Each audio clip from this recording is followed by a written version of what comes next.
تصاط اللانوس من اكتر التصاط اللي فيها تفاصيل كتيره جدا جدا، واللي فعلا اللون السيلفر يعني ظالمها جدا.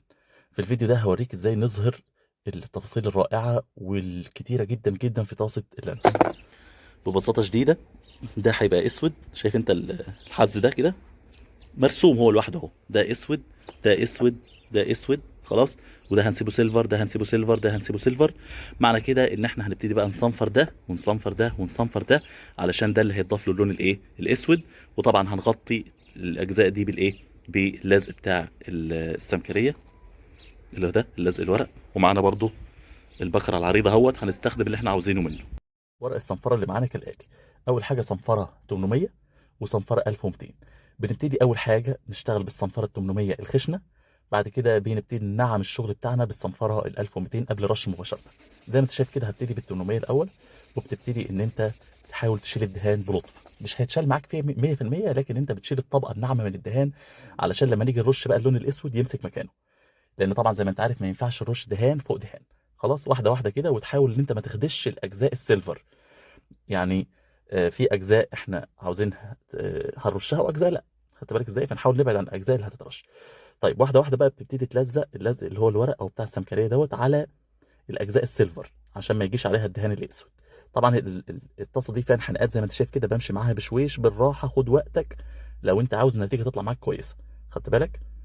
واحده واحده كده بتتني اللزق وتمشي مع الحنقات، علشان احنا عاوزين جزء معين يترش وجزء معين يفضل ايه، يفضل سيلفر. طبعا في البدايه الموضوع بياخد معاك وقت، لكن مجرد ان ايديك بتتعود الموضوع بيبقى سهل جدا فيما بعد.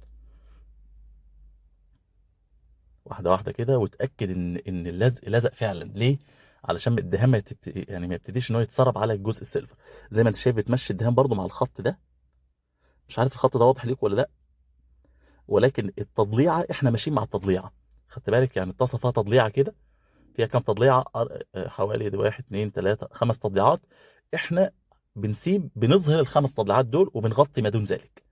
واحده واحده برضو بتمشي مع الخطوط بتاعه الطاسه، وتيجي في الانحناء زي ما انت شايف كده، تتني ايديك بشويش، تطول لنفسك بالراحه من بكره اللزق، وتتني ايديك بشويش بحيث تمشي مع التضليعه ايه، مظبوط. ما تقلقش حتى لو ما طلعتش 100%، ما تقلقش، عادي خالص. عاوز اقول لك في العربيه ما بتبانش. يعني ممكن وانت ماسك الطاسه كده مقربها منك تبان، لكن في العربيه مش بتبان، لان طبعا الحجم بيبقى كبير، فما بتبقاش حاجه باينه. بتبتدي بقى تغطي الفراغات بالبكره اللي هي العريضه. طبعا انت زي ما انت شايف كده ان انا ما كان معايا بكره عريضه وبكره رفيعه، كل واحده منهم بتستخدم في حاجات معينه.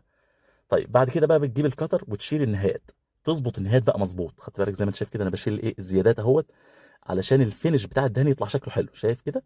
يطلع كله ايه، اخره كده مثلث، راس مثلث كده من فوق، بحيث ان الشكل في الاخر يطلع كويس، يطلع متقن الى حد كبير.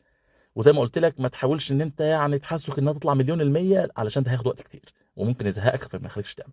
بعد كده بنداري الطاسه من الاطراف، لان انا برضو عاوز الايه، الاطراف السيلفر بتاعتها تفضل موجوده. خدت بالك؟ هنبتدي بعد كده، خلصنا هنبتدي بقى ايه في عمليه الرش. يعني خلصنا عمليه التلزيق، نبتدي في عمليه الرش. بالنسبه لعمليه الرش بقى، زي ما بتاخد بالك كده، حاول انت تكون ايديك يعني ايه، ما تمشيش على حاجه مرتين، وخلي ايديك سريعه علشان الدهان ما يسيلش معاك، وتدي فرصه للدهان اللي انت رشيته ان هو ايه، ان هو ينشف. فزي ما انت شايف كده انا مشيت هنا مره اسيب الحته دي واروح لغيرها، مشيت على مره او اتنين اسيبها تنشف واروح لغيرها. طب لو فضلت ماشي عليها تقل في اللون، ايه اللي هيحصل؟ اللي هيحصل حضرتك ببساطه ان اللون هيبتدي يسيل، ولو سيل هتبقى الدنيا باظت، هتضطر تمسحه وتعيد من الاول وجديد، وده هيعذبك جدا وهيخلي الموضوع مرهق. فالصح ايه؟ زي ما انت شايف كده الحته اللي تمشي عليها تسيبها وتروح لغيرها، ما تفضلش تتقل الدهان في حته واحده. خلصنا، نسيب الطاسه بقى تنشف 5 دقايق، ونبتدي بقى في لحظه الحقيقه نبتدي بقى نشوف شغلنا شكله عامل ايه. خدت بالك؟ هتبتدي بقى ما شاء الله لا قوه الا بالله، مظهر التضليع كده يبان وشكله جميل، شكله تحفه طبعا.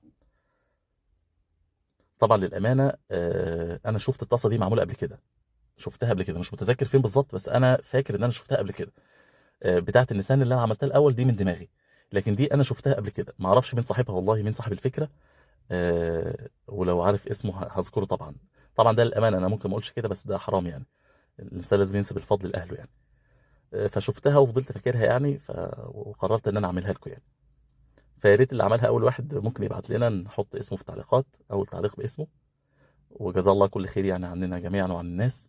وفعلا التصف فرقت وبقى شكلها رائع، ويعني يعني ظهرت بشكل حلو جدا. عاوز اقول لك في العربيه بيبقى منظرها حاجه تانية بقى، ولما الاربع اتصالات مع بعض يشتغلوا كده والعربيه تمشي، لا بتبقى في حته تانية فعلا. عشان تميزها عن الجنط بتاخد وقت.